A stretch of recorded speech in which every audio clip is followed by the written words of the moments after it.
So this is the first scene of Saving Private Ryan, but as a movie.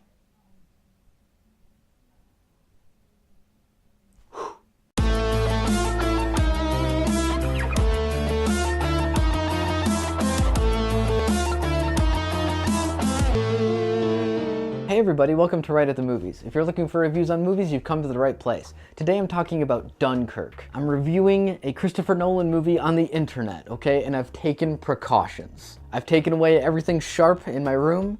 I've turned off my computer for safety. And I am just ready for the angry comments and the really passionate, let's say, passionate fanboys who are ready to just completely derail everything I'm going to say, both pro and con for a Christopher Nolan movie. Unlike most Christopher Nolan movies, however, this one isn't really very nerdy. You know, this isn't a Batman movie, this isn't an interstellar space adventure, and this isn't some, like, heist movie involving dreams. This is just a dad movie. This is a World War II movie, and it's an inspiring true story about, like, this big British movement in World War II that not a lot of people talk about. But it is a Christopher Nolan movie we're talking about, so on top of just true story grit, we've also just got Christopher Nolan grit, because this guy loves the sound of his own voice. I've always found him kind of pompous and very joyless. Everything he makes is brilliant because he says it is, and it's always kind of bothered me whenever I'm watching this stuff, but this is the first time in a long time that Christopher Nolan's directing didn't really feel full of itself. There are 400,000 men on this beach.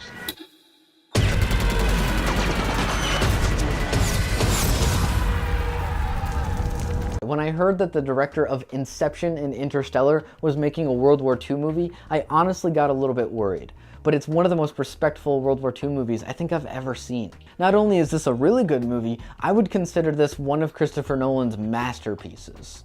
This movie's near perfect. I didn't know about the real-life events of Dunkirk, so I went in with my dad, we watched it in IMAX, and I was immediately hypnotized by this movie. Frame one, and I was fascinated, and it never stopped. I was punched in the gut with amazing visuals, incredible directing, and sound design that literally shook to my bones. I felt the explosions in my chest.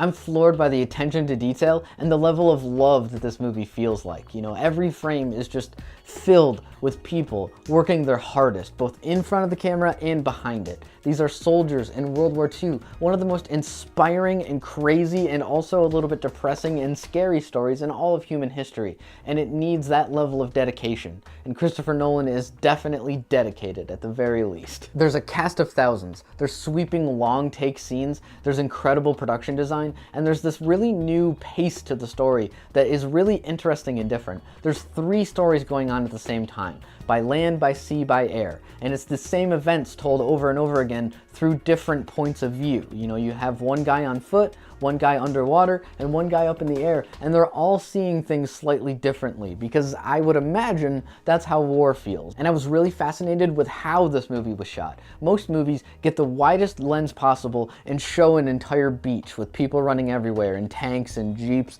and planes, and they try to get it all in one shot, and they try to amaze you with this one shot with all these people moving. Dunkirk doesn't do that. It zooms in really closely and lets you breathe it, lets you feel it. And it's scary. Ships sink, airplanes crash, soldiers die, and there's explosions everywhere, and you feel it. Where are we going? Dunkirk. I'm not going back. The entire movie feels so overwhelming and huge, much like the event itself. You know, it's daunting, it's scary, there's so much to do, and the odds are not in their favor. The entire production of this movie keeps reminding you of that. These guys are not the clear winners here, and so the directing, the writing, the pacing, the editing, and even the soundtrack keeps just beating that into your head. There's a literal ticking clock through the entire soundtrack, and it makes you go crazy with paranoia.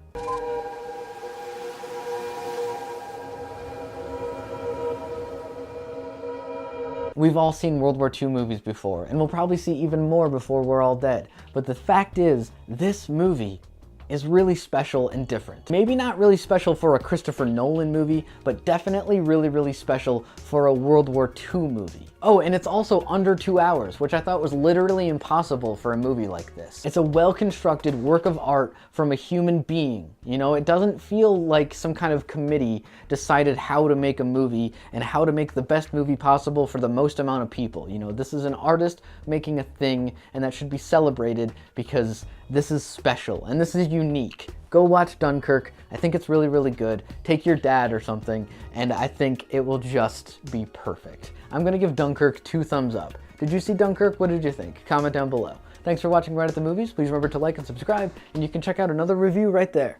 You can practically see it from here. What? Home.